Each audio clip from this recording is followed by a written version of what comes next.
That was a joke. Purcell. Chautauqua Lake. Paul Lombardo. Okay. Carol Drake. Nope. Okay. Okay, so We're doing distance learning here, folks, tonight. This is wonderful. So we have an opportunity to project this to other school districts and to also preserve it for posterity. So anybody has a cell phone, I don't know if you're permitted that, but if you do, teachers, if you have cell phones, perhaps click off. Tell you a quick story. We're just about ready. We had an event where it was the Barnett sisters, and we had C-SPAN here, and I gave an introduction, and at the same time reminded everybody, please turn off your cell phone, and I very demonstrably clicked it off, literally threw it over in a corner and hit a bag, and that was it. Halfway through this C-SPAN moment here at the Jackson Center, ring, ring, and I'm turning around and go, who could that possibly be? Who could? And so at the end of the event, I was talking. I said, well, everything went smooth except for that crazy ring during the middle of the program. And so my daughter, then, who was here, she's in law school, she then said, Dad, it's probably yours.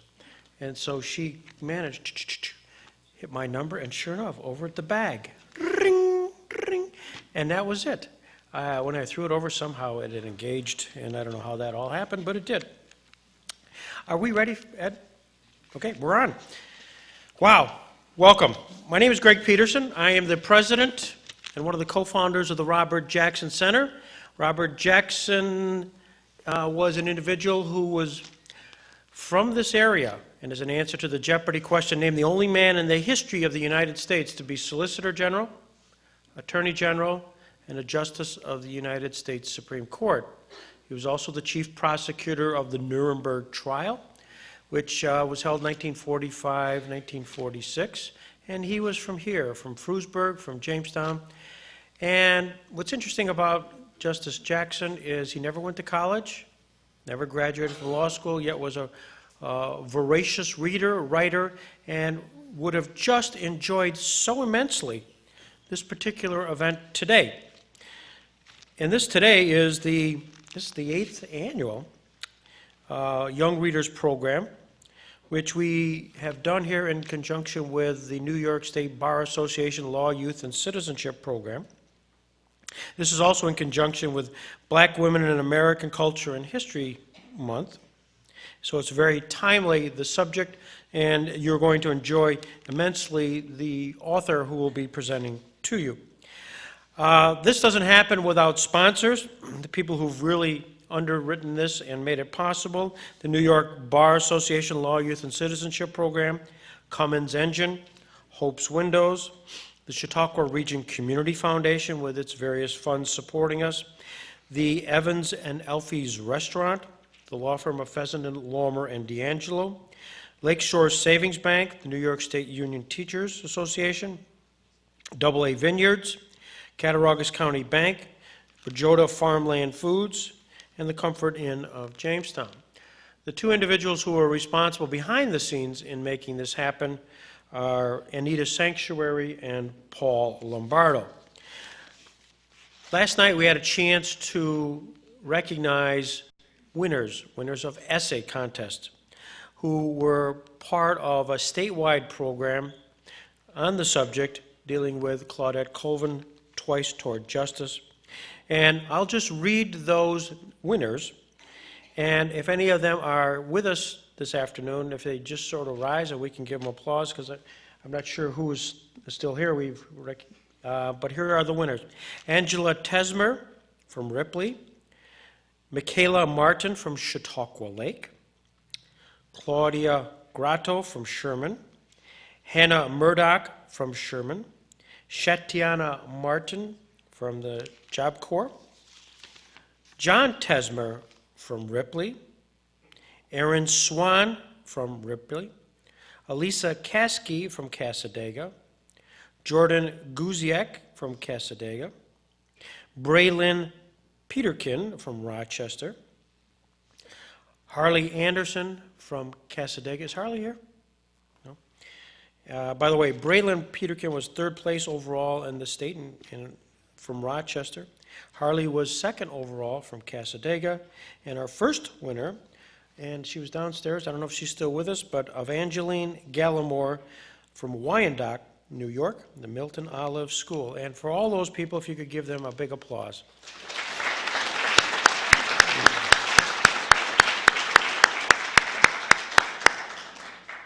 And now to introduce our special guests and the subject matter, Paul Lombardo. Paul?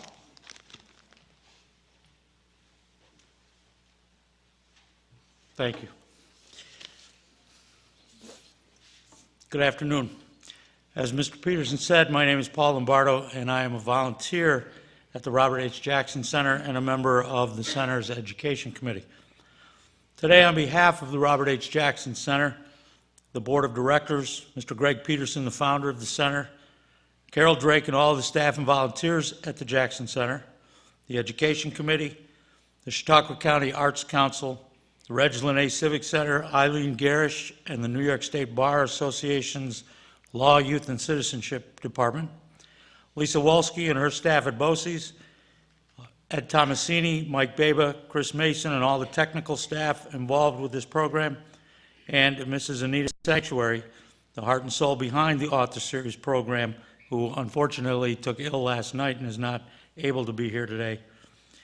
I wish to welcome all of our student guests, our educator guests, distance learning guests, librarians, media guests, community guests, and a special welcome to all of our essay contest winners. Everyone who joined us today to hear the words of award-winning author Phillip Hoose, who will speak on two of his books, Claudette, Colvin, Twice Toward Justice, and We Were There Too, Young People in U.S. History. This being the last day of Black History Month, which this year has celebrated the theme Black Women in American Culture and History, it is fitting that we hear some of the story of Claudette Colvin, who at a very young age led credence to the adage, if not now, when, if not me, who? This Friday, March 2nd, will mark the 57th anniversary of Miss Colvin's courageous act. Claudette Colvin, Twice Toward Justice, and its author, Phillip Hoose, has been recognized with the 2009 National Book Award for Young People's Literature, the 2010 Newbery Award, the Robert F. Siebert Award, the Yalsh Award for Excellence in Nonfiction, the Jane Addams Book Award. It was included in the top 10 biographies for youth in 2009. It was named Publishers Weekly Best Children's Book of the Year in 2009. It was named the Chicago Public Library's Best of the Best and was included in Vermont's Dorothy Canfield Fisher Awards Master List. We Were There Too, Young People in U.S. History was a finalist for the National Book Award. It was named one of the American Library Association's best books for young adults. It was named as an IRA Teacher's Choice book, and it was named a Parent's Choice Award winner. As part of the mission of the Robert H. Jackson Center, the promotion of the legacy of Justice Jackson is vital in all of the programs sponsored by the Center. Part of Justice Jackson's resume includes much work and many judicial decisions affecting civil rights, a topic brought to the public eye by Mr. Phillip Hoose. We are honored to be able to bring him to Chautauqua County today and thank him for taking time out of his schedule to be here. And at this time, I ask all of you to join me in welcoming Mr. Phillip Hoose to the podium.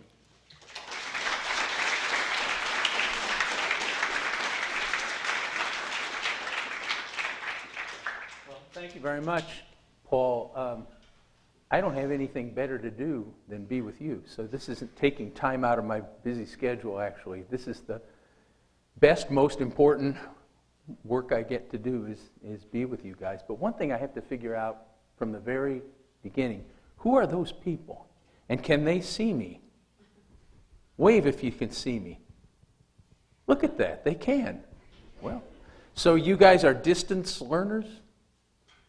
Well, who are distance learners? Yeah, they're from Panama school system. Panama? Oh, this is great. How warm is it down there? Well, anyway, this is a big day for me. I've had it circled on my calendar for a long time that I got to come here and be with you. I live in Maine, in Portland, Maine, which is having its gentlest, mildest winter in memory, which I guess is the way it is around here. I write from my home office in the mornings, usually, and I have written 10 books, including one that's going to come out in June. I started writing adult books for mainly adult readers. One was about racism in sports. One was about basketball in Indiana called Hoosiers. One was about my cousin, my famous cousin, Don Larson, who was a New York Yankee pitcher and pitched the greatest game in the history of baseball, in my opinion, in 1956 in the World Series, a perfect game against the Brooklyn Dodgers. Then I started having daughters, and I started seeing the world as much through their eyes as I kind of could, and writing for younger readers. I wrote a book about young activists, young people who were trying to make things better in their family, in their neighborhood, in their world, whatever it's called. It's Our World Too, young people who are making a difference. I wrote this book maybe 20 years ago, and during the research for this, one of the students, one of the young people that I interviewed said, there are no people my age in my middle school history book, not a soul. And I said, that can't be true. She said, go get a history book and find out for yourself. So I had a friend who was a middle school teacher, got the book. It weighed about 20 pounds, and waterlogged, and everything had about 700 pages in it.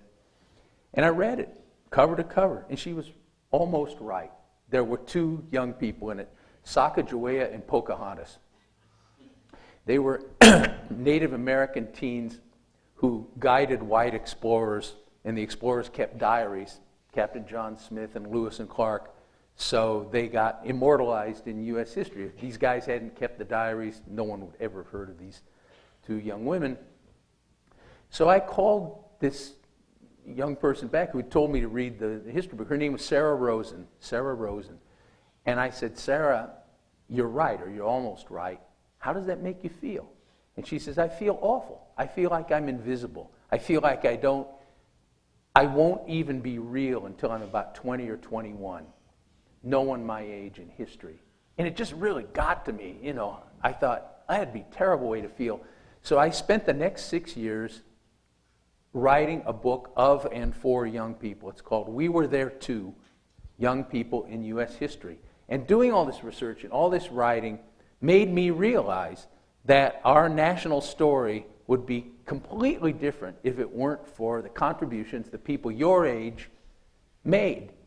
You can scratch any episode in history, and there are kids all over the place, and not just present, but making changes, doing work, having good ideas, really causing, moving the action forward, so to speak. You can start with Columbus, and the Nina and the Pinta and the Santa Maria, the ships that carried the sailors from Spain that supposedly discovered America. About 25% of them were teenagers and younger people. Actually, Columbus took 4 voyages, and by the 4th voyage, 56 out of 93 tripulantes, voyagers, were teenagers or younger. And the people who discovered Columbus, the people over here in the Bahamas and Cuba who discovered Columbus, their average age was 15. They came from big families, and they were very young people. And any episode you'd care to mention in American history, the Pilgrims who came on the Mayflower, the kids, it was a really rough voyage, and the kids out-survived their parents. There were kids in the Underground Railroad, young people in the Alamo, anything that you can think of. Kids were not only there, but they made great contributions. This really opened my eyes. And by the time I got to the Civil Rights Movement in the 1950s and 60s, I was really, really inspired by the contributions that people your age had made. And the Civil Rights Movement was all about young people because, the first episode, big episode, was a Supreme Court decision in 1954, Brown versus the Board of Education. And Robert Jackson was one of the 9 Supreme Court justices who said that racially segregated public schools in the United States, it's unconstitutional, can't happen anymore, and we have to integrate the schools. Well, that, of course, affected who? You know, people your age. It affected students. It affected young people. And if you look at any episode in the civil rights movement, Selma, there's a great book called Selma, Lord Selma by Cheyenne Webb about two girls who were on that bridge that day. The kids in Birmingham, Alabama, who took those water hoses and were bitten and attacked by dogs in May of 1963. School kids who simply wished to make a contribution so that the downtown stores could be integrated. Anything you can think of. Well, I was looking, there came a time in my research when I was looking for someone in the civil rights movement to write about. And I wanted to find a pretty young person who had had a dramatic experience. Because they have to be good stories. You can't just be, you know, we were there. It's, you know, something has to have happened. And I kept hearing about this teenage girl who did the same thing Rosa Parks did and got famous for in the same city, on the same bus system, but 9 months earlier. And her name was said to be Claudette Colvin. Well, I tried everything I could to find out about her. I did all the research I could, and I found out a little bit. First of all, it was true. She was a real person. She really did live in Montgomery. She really did refuse to give up her bus seat to a white passenger in 1955. But you couldn't find out a lot more. I found out she was still alive, but trying to reach her was very difficult because she was said to be a private person. She lived in New York City and had an unlisted phone number. And so I couldn't find out how to contact her. I read a newspaper article in 1995 written by a reporter, and the reporter's name was on the article. And I called the reporter for the newspaper and said, "Are you still in touch with Claudette Colvin?" And he said, "Yeah, I am." And I said, "Would you give her a message from me?" And he said, "Yeah, okay, I will." And, you know, the message was, I want to write a book with her. I want to write a book about her experience as a young person growing up in Alabama and what she did. So a month or two later, I got a call back from this reporter, and he said, "Well, I talked to Claudette, and she said, maybe when I retire." So 6 months later, I called the reporter again and said, "You know, will you send the same message to Claudette?" He did. Same answer came back, "Maybe when I retire." Well, this went on for 4 years. Every 6 months, I'd make a little calendar date, call the reporter. A couple months later, this thing would come, "Maybe when I retire." So I wasn't going to give up, but I wasn't real hopeful, you know, this was all going to work out. And one day, I was coming home from something, and the red light was blinking on my telephone answering machine, and I picked it up. It was the reporter. And I'll never forget what he said because it was very brief. He said, "Claudette says she'll talk to you. Here's her number. Good luck." So, wow. You know, I had trouble sleeping. I just jotting down questions I wanted to ask her and so forth. So about 10:30 the next day, I called this number, and a woman answered. It was indeed Claudette Colvin, and we talked for about an hour, got along very well, and I said, "I'd like to talk to you at greater length. May I come down and visit you in New York City?" And she said, "Yeah." So we spent a day together in a little diner across from her apartment building in New York, and we were talking about whether or not we really wanted to do a book together. You know, she was sort of sniffing me out. Was I somebody she liked? Was I somebody she trusted? Did she want to do something that important with somebody she didn't know too well, you know? And I remember one question she asked me. She said, "Can you get the book, if we do it, into schools?" She wanted to make sure that it was written for people your age primarily. And I said, "Yes, I can. That's a strength of mine. That's the readers I write for. We've had some success there." So I think that's one reason she said yes to me, and we decided to work together, and we kind of took the plunge. And I think what I'll do with some time now is just show you some pictures from the book, and we'll talk about her life, and then when we're done, we can talk together and answer some questions, if you have any. So this is Claudette Colvin, probably when she was about 13. And this is family she grew up in, Claudette's the tall, slender girl on the right, and that is her birth mother and her birth mother's husband, and those are her sisters. Two of them are stepsisters, and the one on the left is her natural sister, Delphine. Claudette was raised by her great aunt and her great uncle. The family sort of distributed the kids. And so Claudette grew up in a little rural town called Pine Level, Alabama, and also in Montgomery, Alabama, the state capital, where she moved when she was about 9 or 10, I think. And this is the world that Claudette Colvin grew up in. This was the Jim Crow Deep South in the 50s and 60s, where she had to see signs like this every day, humiliating, angering signs, things that made you mad, things that were supposed to make you feel cheap and inferior. And I wanted to put a number of these images in the book because I believe that our memory of how these things hurt is fading. We still have Martin Luther King Day and we still have Black History Month and so forth, but I think more and more it's becoming these sort of hero stories about Martin Luther King and Rosa Parks, and we forget that thousands and thousands and thousands of common people who never got famous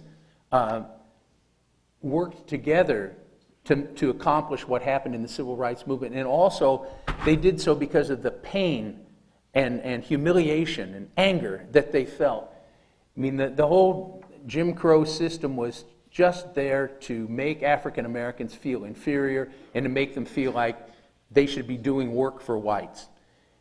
About 2/3 of all the adult workers in Montgomery, Alabama, when Claudette was growing up, were either yard boys, as they called them if they were men, or maids if they were women. They all worked for $3 a day. That was the going wage in Montgomery. And you can just see more and more of these. I mean, how would you like to grow up in a situation like that? It would just, it would make me just furious. Well, some of these insults were bearable. You could take them day to day. But some of them really weren't. And the worst insult of all, the one that was just like a thumb in the eye every day, was the bus. Everybody had to ride the bus because you had to get to work and you had to get to school. And the bus system in Montgomery was really cruel. There were 36 seats on each bus, and the first 10 seats were for whites only. Only whites could sit in them. So even if there were 50 African Americans in the back of the bus, and even if they were holding children and their groceries and trying to balance things and hold on to the poles at the same time, they could not sit in the front 10 seats. And as for the remaining 26 seats, the rule was that no African American could sit in a row with a white person or could sit in any row in front of a white person. It was all symbolic. And so and the bus driver had a mirror, and he looked in the mirror, and he was the one who directed everything. You get back here, you get back here, you get back here. So it was absolutely humiliating and angering.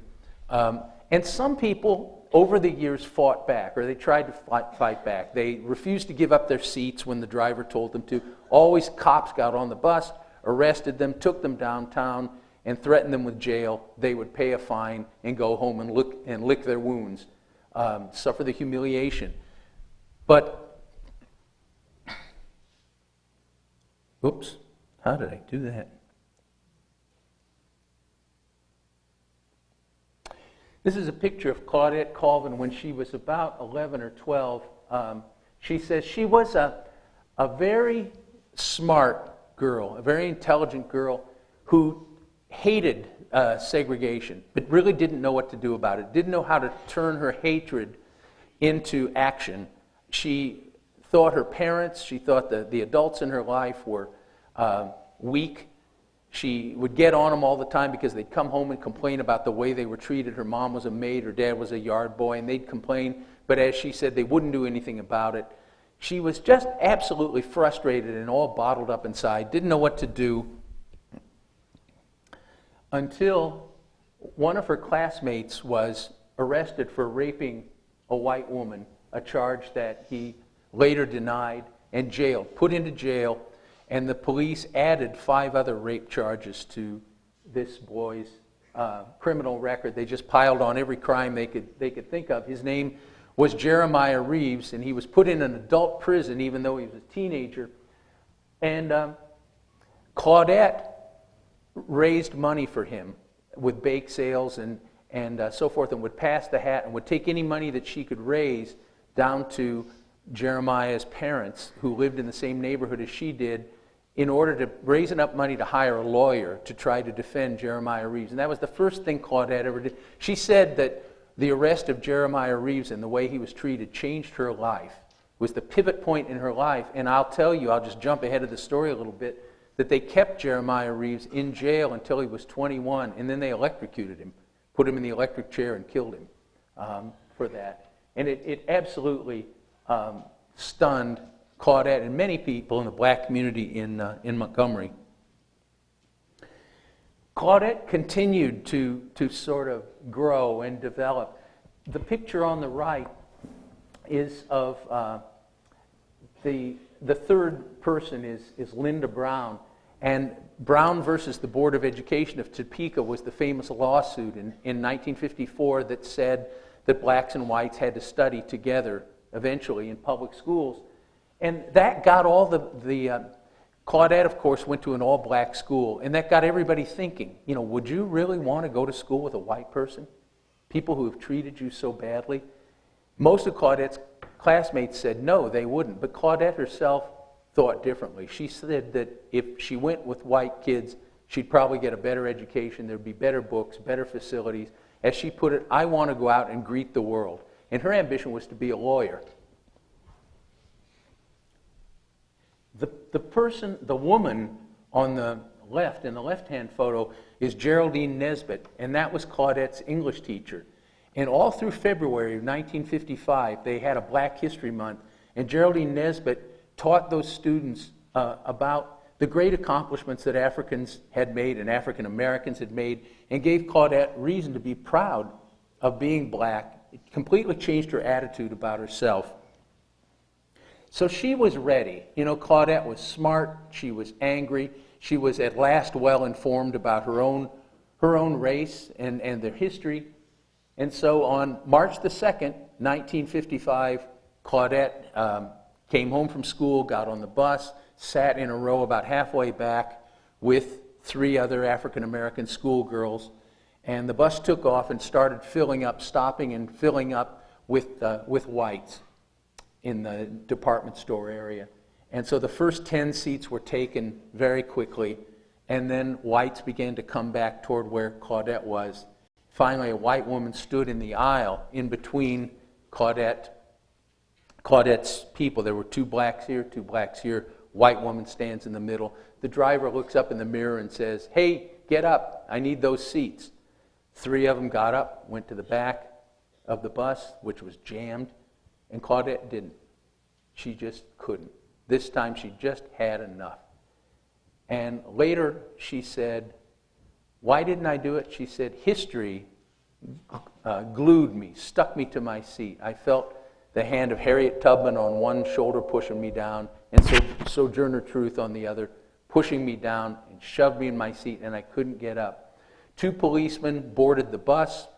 They grabbed her, one by one wrist, one by the other, jerked her up out of her seat with her school books flying everywhere, dragged her backwards off the bus, bump, bump, bump, into a police car, slammed the door, handcuffed her through the windows. One of the police officers jumped in the back, and they drove to the police station in Montgomery. And during that ride, the police officers said horrible things about her body, and they leered her and they mocked her. She went to the police station. She was booked and charged with 3 things: disturbing the peace, breaking the segregation law, and assaulting the officers, if you can believe that. She was not given a chance to make a telephone call. She was taken to the adult jail, though she was 15, and thrown alone into a cell, having no idea whether anyone knew where she was.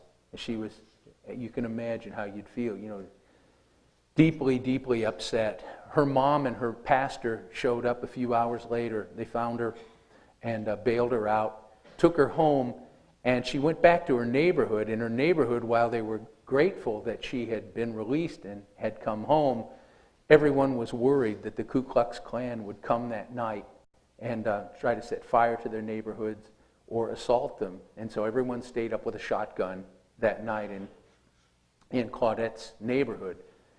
Then, when she went to church and when she went to school the following week, there were sort of mixed reviews from her classmates and her friends. Some were very grateful to Claudette for having done what she did, just sort of broken that barrier. But many others thought, well, what she did is just going to make it harder for us when we ride the bus. White passengers are going to, get us. And so she really lost a lot of friends, lost a lot of popularity at school. Her relationship with her boyfriend was jeopardized. She was kicked out of the school play. And her confidence just tanked, her self-confidence. She thought that she would be treated better, and she was not treated better. The one thing she did, though, she was determined to fight. This was the first time anyone had felt that way. Everybody else who had not given up their seat to a white passenger had gone, as I said, and paid a fine. But Claudette was not going to do it. She instead wanted to fight, and she knew that the best way to fight was to get a lawyer. So she and her family called the NAACP. This is Claudette's arrest report, and these are her fingerprints from the day that she was arrested. And the NAACP, the National Association for the Advancement of Colored People, had a strong chapter in Montgomery, and they did what they could to increase the rights that black people had. This is E.D. Nixon and Joanne Robinson. They were two leaders in the NAACP. But the people who really helped Claudette the most were these two people. Claudette needed a lawyer, and she needed money in order to pay a lawyer. And there were only two lawyers, black lawyers, out of 65,000 people in Montgomery in those times. So the lawyer they wanted to hire was this man at the bottom, Fred Gray. He was only 25 years old. He was a new lawyer, but he wanted money. He needed money to prosecute the case or to try the case. And so Rosa Parks, that's the woman up here, was the secretary of the NAACP in Montgomery, Alabama, and she was also the youth secretary. So she worked with Claudette and helped her organize bake sales and appearances where she'd get a little money and even a beauty contest. And they tried to raise money to get Claudette a lawyer so she could fight the charges against her. The biggest amount of money, though, came from churches. There were about 20 black churches in Montgomery, and they all passed the hat during worship services on Sunday. And you can see right down sort of toward the middle here, it says Dexter Avenue Baptist Church. Well, the pastor of Dexter Avenue Baptist Church was Dr. Martin Luther King. He was only 26 years old, and this was his first church. And in fact, the first political action that Dr. King ever did in his life was to go to City Hall to try to get a better deal for Claudette Colvin. But here, as you can see, the Dexter Avenue Church raised $20. Others did too. They kicked in. Fred Gray said yes, and he organized a legal defense for Claudette Colvin. He went to her school and found all the kids that had ridden on that day with Claudette and prepared them to testify to help her. And as you can see, it didn't work. The judge would have none of it. They said that she was guilty on all 3 counts: assaulting the officer, disturbing the peace, breaking the segregation law. They appealed the case, raised more money. Another judge said the same thing. And now Claudette's confidence was really shattered. The judge said that she could continue to live at home, but she was on probation, so one more slip up and she'd be sent to a work farm or a women's prison, something like that. So you can imagine how you'd feel. She was afraid to ride the bus. She was afraid to go to school dances because somebody might report her for doing something. She just lost all her confidence, all her self-esteem. It was a terrible time for her. During that time, she met an older man, about 10 years older, became pregnant, which didn't help her situation at all. She didn't get any support really from the leaders of the black community that had helped her during her legal times. She felt dropped. It was just a terrible, terrible time for her. And then 9 months after Claudette's March 2nd refusal to get up on the bus. Rosa Parks did the same thing on December 1st, 1955. She famously took the same stand that Claudette had done, and when she came out of the courthouse this time, it was a completely different reception than Claudette had gotten. Now there were hundreds of African Americans waiting for her because Claudette had done so much for Black Montgomery, and her case had shown black leaders in Montgomery all sorts of things. They learned a lot of lessons from Claudette. They learned whether the churches would support a bus protest, a big bus protest. They learned how judges would react to a case brought against them.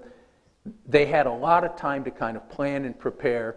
And so when Rosa Parks did her refusal, they were really ready to take on the bus system and do something about it. So they met. They had a great big meeting at the Holt Avenue Baptist Church in Montgomery that night. It was on December 2nd, actually. And Dr. Martin Luther King spoke, and they decided to stay off the buses. That is, that black people would stay off the buses. At first, they were talking about doing it for only one day, and then they changed their minds and they decided they'd go for broke. They'd try to hit a home run, and they'd stay off the buses until justice was served, until they got a better deal on the buses.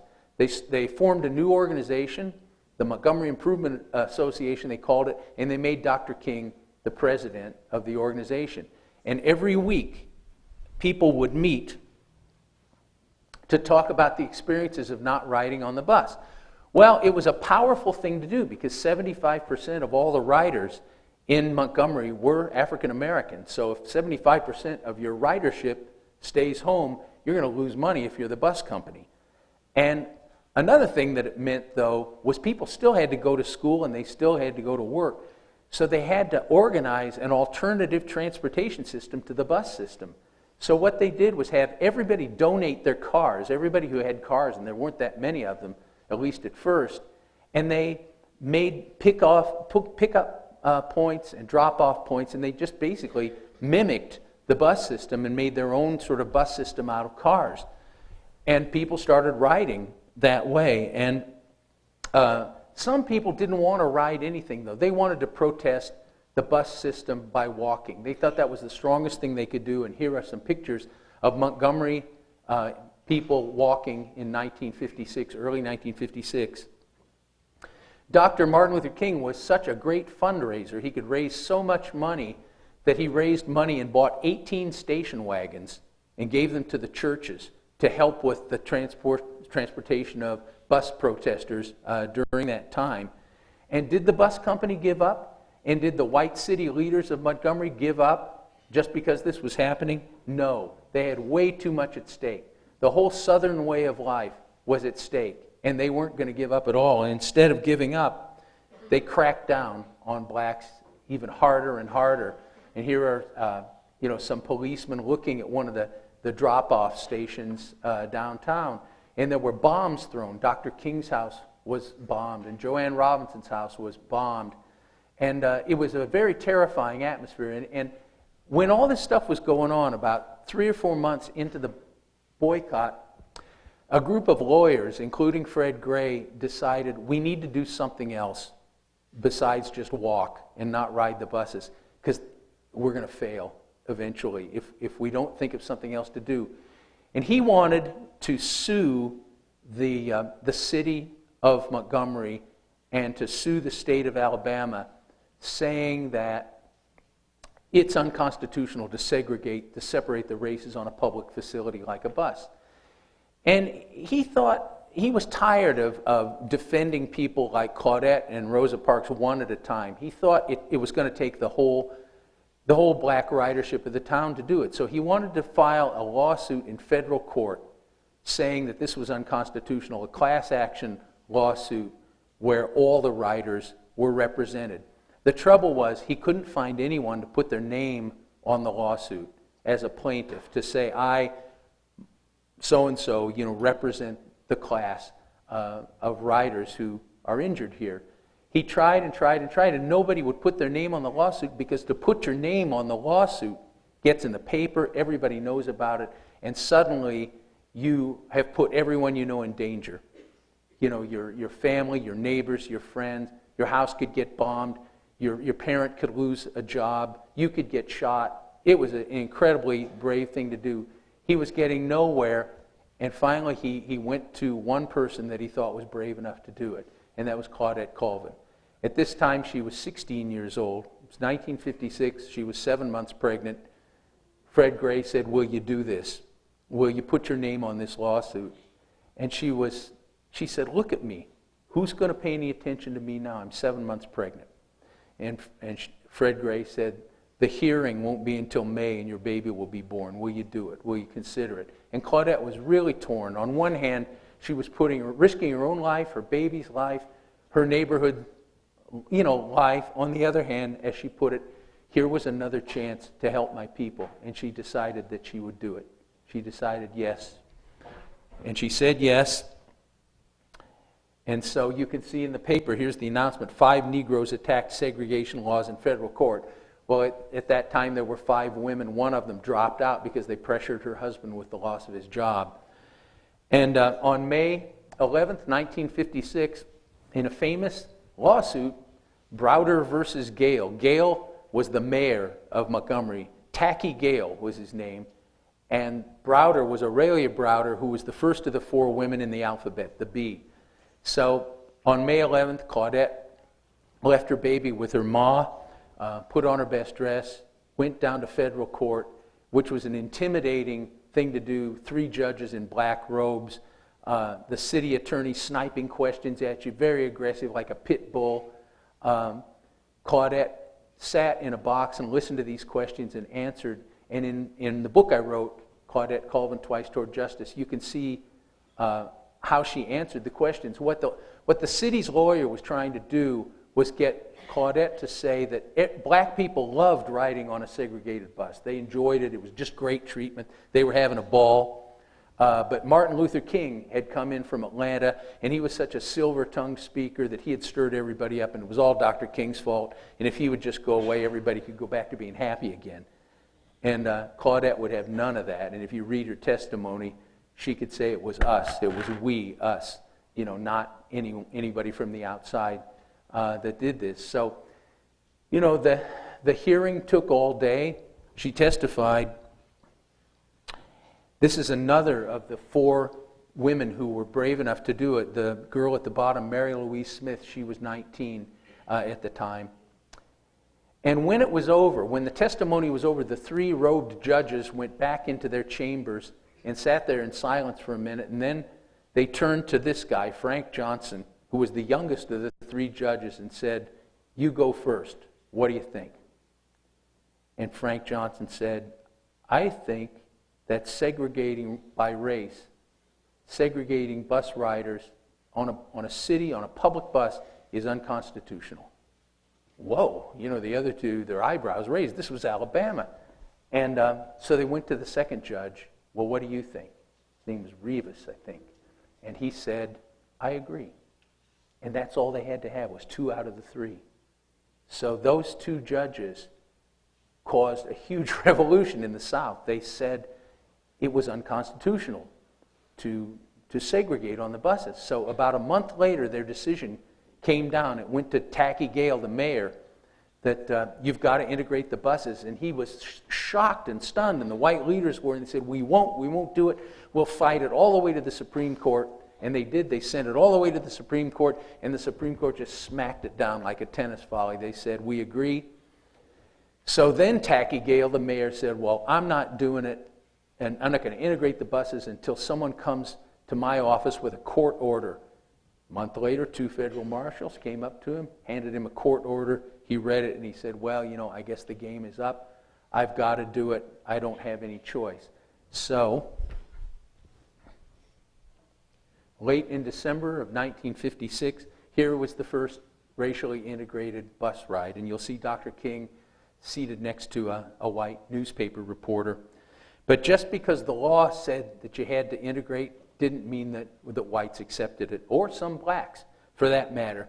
And Montgomery, Alabama became a very violent place to live for a while. This is the bombing of the Bell Street Church, a black church, the Trinity Baptist Church was bombed 3 times. Dr. King's home was bombed again.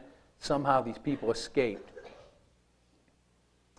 And it was tense. Here are people diffusing dynamite, a dynamite bomb.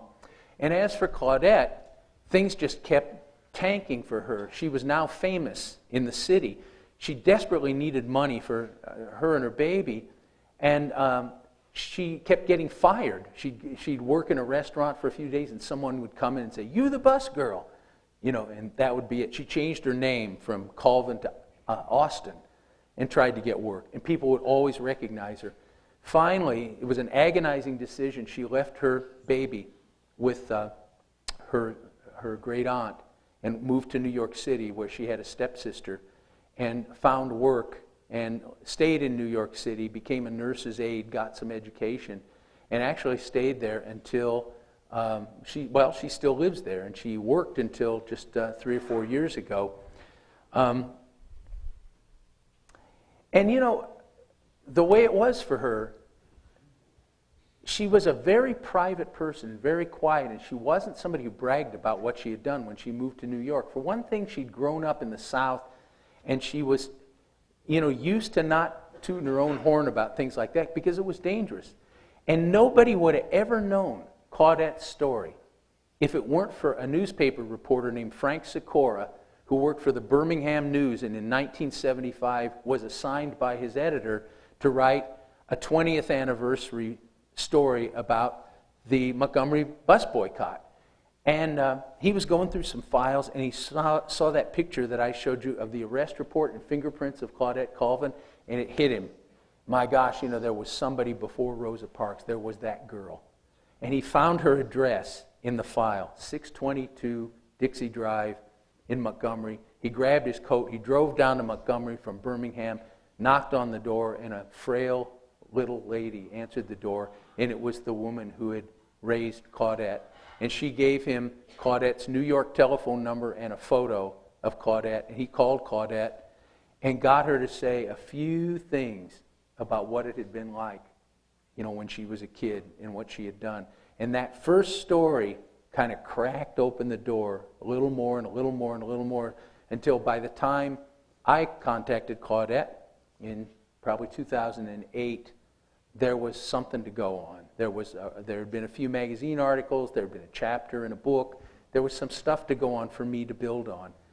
And as for Claudette, here is a photograph of Claudette pretty much as she looks today. This is Claudette speaking to the students of the Booker T. Washington Magnet School. It's a school from which she was expelled for being pregnant when she was a kid. And so here she is speaking to an integrated audience and telling these kids, me speaking to you and this audience being black and white could never have happened when I was growing up.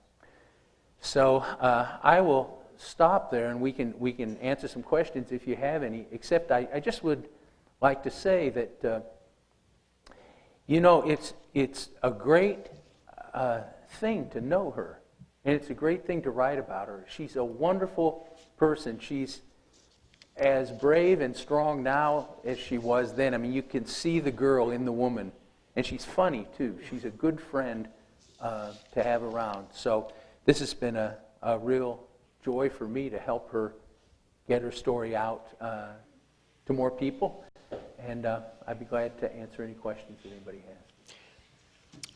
We had some questions that were submitted to us in advance, and let me try to gather up a lot of them that they gave to us. Why do you think Rosa Parks received just more attention than Claudette Colvin? And during that time, Claudette was certainly the first, the youngest. Did Rosa Parks and Claudette have a relationship after the Rosa Parks incident? Does anybody have a copy of that book, the paperback of Claudette? Yeah.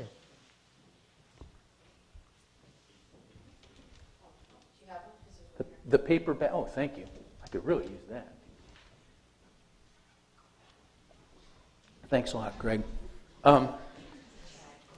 This book came out in a paperback edition a little bit ago, and I used the new edition to put some frequently asked questions about this, and that one comes up quite a bit. So let me just, let me just put it in Claudette's words, if I can find them real quick. Okay.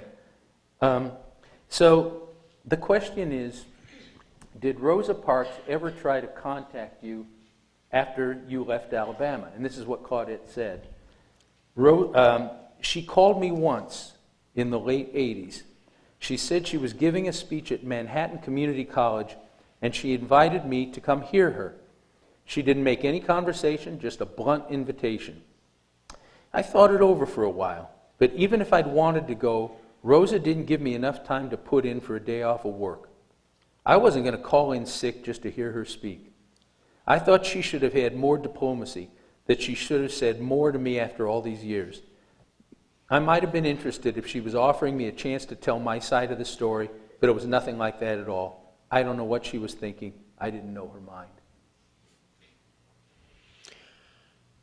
When you've really had an opportunity to sit down with Claudette, what was your sense of her to you? Was there a sense of pushback, or here's somebody else trying to get a story of which I'm not ready to tell, or was she open and said, now's the time? It was something in between, really. I mean, the first time I really had a chance to talk with her and give her a chance to take some measure of me, to know me, and for me to kind of get to know her, she was, well, she was very talkative. And I would say that the issue for me was just to try to, I'd ask a question and the answer would go out all over the place, and to kind of spool it in a little bit toward what I had asked her. But if she was wary of me, and I suppose she was, how could she not be? She didn't act that way. She just acted warm and friendly, and on we go. Did you find that what drove you was an interest in the civil rights movement, or was it interest in the personal story of one individual who had not been told? Well, both. Both, yeah. Both, yeah. I mean, I think stories are everything. If I'm a nonfiction writer, I don't, make up vampire stories or anything like that. I write about things that really happened. But getting you to read them has to do with my skill as a storyteller and how good the story is.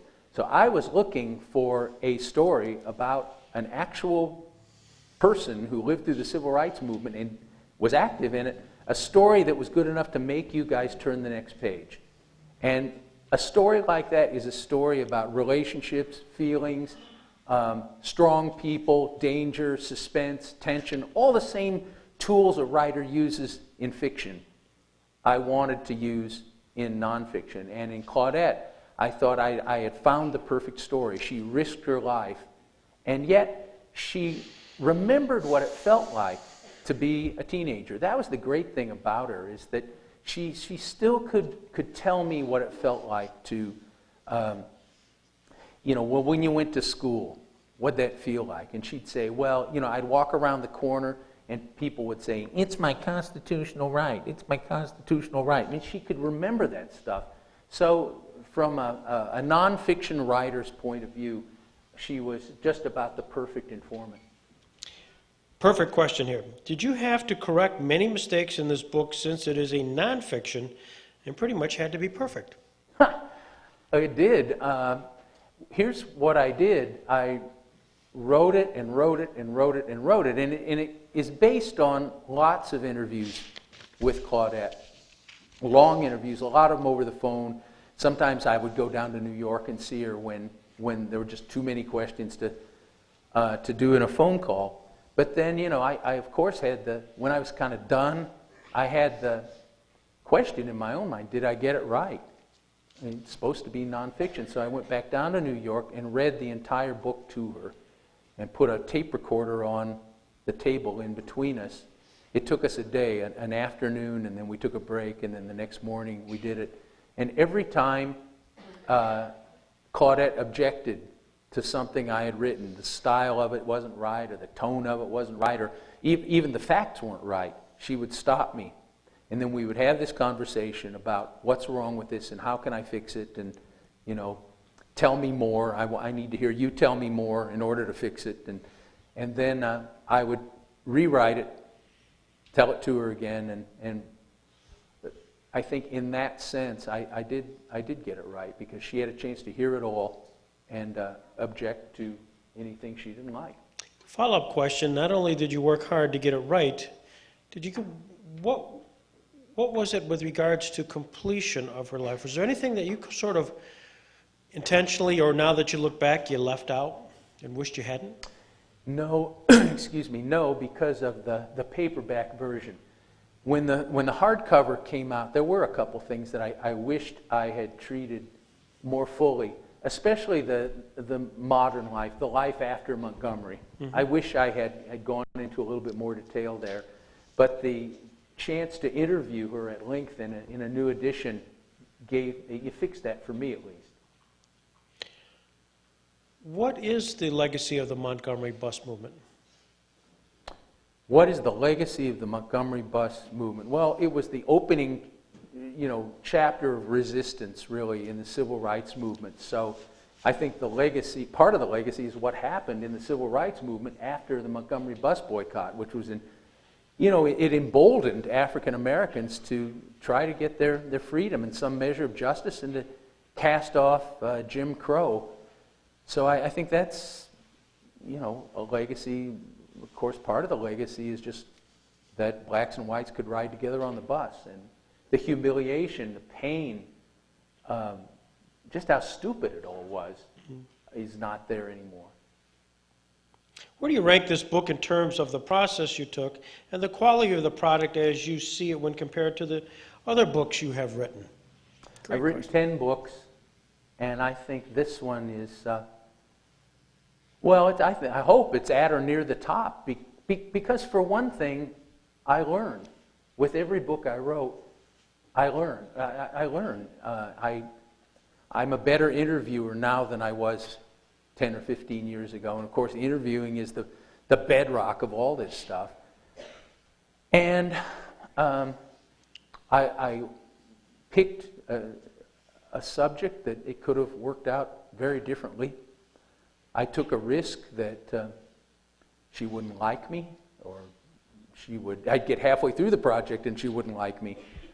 But it worked out. I don't know why it worked out, but it just did. And I would rank that book way up at the top. Here's for an aspiring writer. Queries, how do you get over writer's block? I've never had writer's block. That's how I get over it. Don't experience it. I mean, why would you have writer's block? There's no rational, reason for writer's block. You have an assignment, or you want to write something, and you keep going. I get stuck sometimes, that's for sure. And there are times when I get up and quit the project and go do something else to just scramble my mind in a different way, go for a run, I don't know, take a walk around the block, walk the dog, let the dog lick me, pummel the dog, I don't know. But I guess that's it. I guess that's the best answer I could give, Greg, is that if you get stuck, the worst thing you can do is start thinking about yourself. Oh my God, I'm a bad writer. I'm stuck. Now I'm in a pit. Now I'm in a mine. I'll never get out of this. Oh no. Best thing is to do something different. What advice do you give all these folks who, obviously many of them wrote articles about your book, they've written the book, they obviously write a lot in class. What's your instructions to aspiring writers? I sure don't have any instructions. Advice, I would only say that, it's all about stories, and it's all about relationships. It's all about characters, whether it's fiction or nonfiction. And the more personal you can make it, the more you feel the pain, the more you feel the joy, the more you feel the fear, the more you feel the tension, the more it feels like you when you walk through your day, live through your day. the better it'll be. It's about all I can say. All right, great question here. When you were in middle school, Back in the 17th century. I was right there with you. Were you writing, and what did you like to write about? I was writing, and I liked to write about baseball. As you know, my cousin was a famous pitcher for the New York Yankees, and that infected me with a love for baseball, which never died. So I wrote a lot about baseball when I was young, but it didn't matter what I was writing about. I was practicing, and I didn't know it. I was practicing for how I would make a living someday. I was practicing for just expressing myself in a journal, which is just as important as making a living as a writer. Writing is just important. It's a way to get out, what you feel, and that's important. So I was writing about baseball. Virtually everyone here has read your book. As they walk out of this auditorium here at the Robert Jackson Center, having had a chance to meet you, is there a walk away you'd say, here's the message I hope you got from reading this book? Two messages, I would say. One is that writing and reading are important. I mean, that's how you learn, that's how you build. They're important skills no matter how digital the world becomes. Write and read. And the second thing is just with respect to Claudette, I guess it's that one person can really make big changes. And, Claudette, her opportunity to make change was dramatic because she lived in a very dramatic time and place. The world was turning, was hinging, and it was turning, and it was ready for Claudette Colvin. And she took on the challenge. But, even if you don't have a chance to do something, make a positive change that dramatic, there are good changes for justice and freedom and just fairness that you can make in your own lives, in your own families, in your own schools, in your own communities that are important. And I hope that through Claudette's story, maybe you could be encouraged to keep your eye out for opportunities like that. I know as we draw closure here, for all of you out there who are digitally inclined and enjoy the internet, there's a magnificent piece on YouTube filmed at the Library of Congress with our author guest and Claudette Colvin, the two of them interacting. It's really quite remarkable, and I commend it to you. As I obviously commend our opportunity to be here with Phillip Hoose, an incredible individual, incredible story, and this is a real honor for us to have him here, and please give him a round of applause.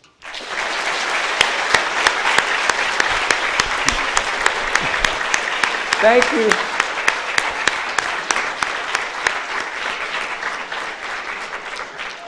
Pleasure's been mine, and I wish you all good luck. Thank you. And now we're going to bring the house lights up. Panama, you in there, you stay there because we're going to have a little opportunity to have our author talk to you directly. We have some questions. The lights are up, and we're going to have your teachers. So there'll be thank you very much for coming, and we'll see you next year. Oh. Are you okay? I'm on.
Panama, can you hear me?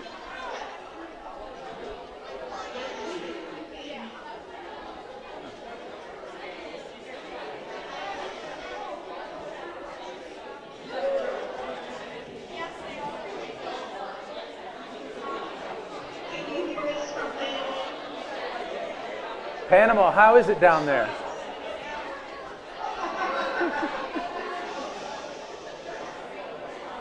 So is it hot in Panama? Cold. Panama? Have you ever swum in the Panama Canal? You got? Panama, New York. Oh, really? Oh. Well, you can't tell because you're indoors. Well, so do you guys have some questions? We actually do. We've got a few questions. We have 7 that we had from before, and then we have a student just came up and asked me a different question a moment ago. So we are a little bit limited on time here. So I don't know. Is 10 minutes okay for you time-wise? Do you think Sure. that's gonna work out for you? 10 minutes is fine. I need to get my picture taken real quickly here, and I'll be right back. Yeah, you guys go ahead. Go ahead. Arlene? Mohammed? Glad to meet you. What's your name? Davina. Glad to meet you, Davina. Thank you so much. You're welcome.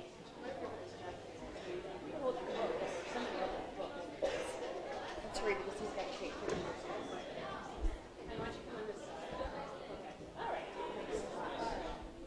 Okay.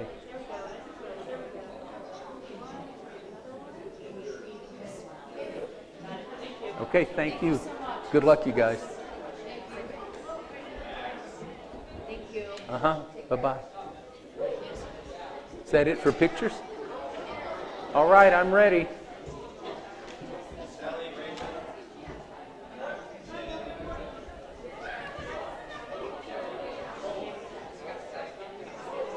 Can you actually see me? Yeah, we can see. Can you see Phillip here? Yes, I can. You see the TV, right? Okay, this is Phillip. Great name, Phil. All right, yeah, you can. This is Philip's question.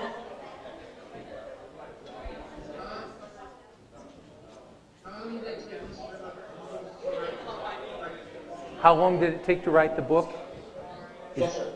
I would say that from the time that Claudette and I agreed to do it together to the time that it was finished was probably about 2 years.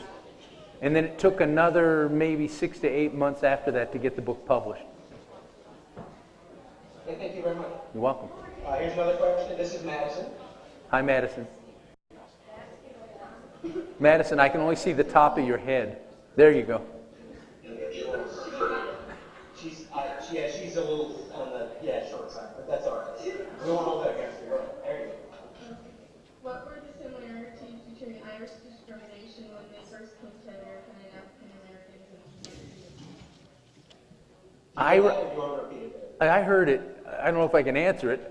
Irish discrimination and, well, they had elements in common. They were, Irish were excluded from work opportunities and so forth. But I'm not sure that Irish and others were so systematically separated from life as African Americans were in the Jim Crow South. Thank you very much. This is Wyatt. Can you compare your life to the Claudette Colvin book? Compare my life to the Yes, sir. to the Claudette Colvin book. The events that happened. What you mean? Compare my life to Claudette's when she was that age, when I was that age, sort of. Yes. Yes. Well, it's a good question, and I think we had some things in common and things that were not in common. One of the great advantages that Claudette had, or one of the great assets in her life, was she had a family who loved her, and she had a circle of friends that she was close to. She had a sister she was very close to until the girl died of polio. And I, too, I had a good family, but I don't think it was quite as close-knit as Claudette's family was.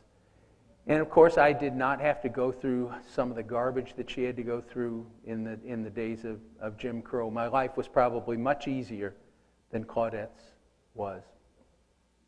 Thank you. Welcome. This is Natalie. Hi, Natalie.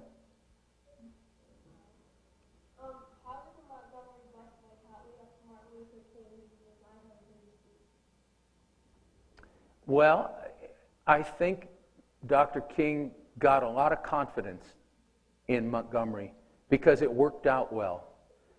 The bus protest worked, because of the court cases, the second court case in particular. So I think it gave him the feeling that he actually could cause changes by organizing communities and working with others, and probably that confidence was there when he made his I Had a Dream speech. Thank you. And this was the new question that we got here just a moment ago. This is Aaron. Hi, Aaron. When you look that way, is that how you see me? You're over to our, there's about 15 foot of you over to our left. Oh, okay. There we go. Were all three charges against Claudette ever appealed? No, and that's a great question. They ought to be. And there was a movement, it was a little tiny movement afoot maybe 3 or 4 years ago when I really first started looking into this. Some people wanted to go that route to try to get those charges wiped out so that Claudette could just put them aside. That's a great question. Thank you. And the last question we had was something we talked a little bit about in class. Do you think that anybody, when you were doing interviews for the book, do you think that there's anybody that might not have told you the truth or the whole truth as you were working on it? I don't. I think there are people who may have misremembered certain things. I mean, imagine trying to tell a story that happened to you, 55, 60 years ago, and especially if you've told it 100 times or 1,000 times, it's easy to tell it differently than you told it before. But I don't think that the people I talked to deliberately misstated themselves. Well, thank you very much, and thank you for the opportunity to talk to you and ask you some questions. And thanks to the Jackson Center also. I know Greg's probably floating around back there somewhere. I bet he is. Thank you to the Jackson Center, to the Jackson Center and Mr. Peterson. No, there he is. Oh, no, that's Lombardo. But thank you very much. This is a great opportunity for us. So, and we're glad we were able to get the technology to work. So we appreciate it. Thank you. Well, I hope all you citizens of Panama can stay cool. Wear your Panama hats. See you guys. Thank you very much. You have a good day. Thank you. Bye-bye. Thank you. Thank you.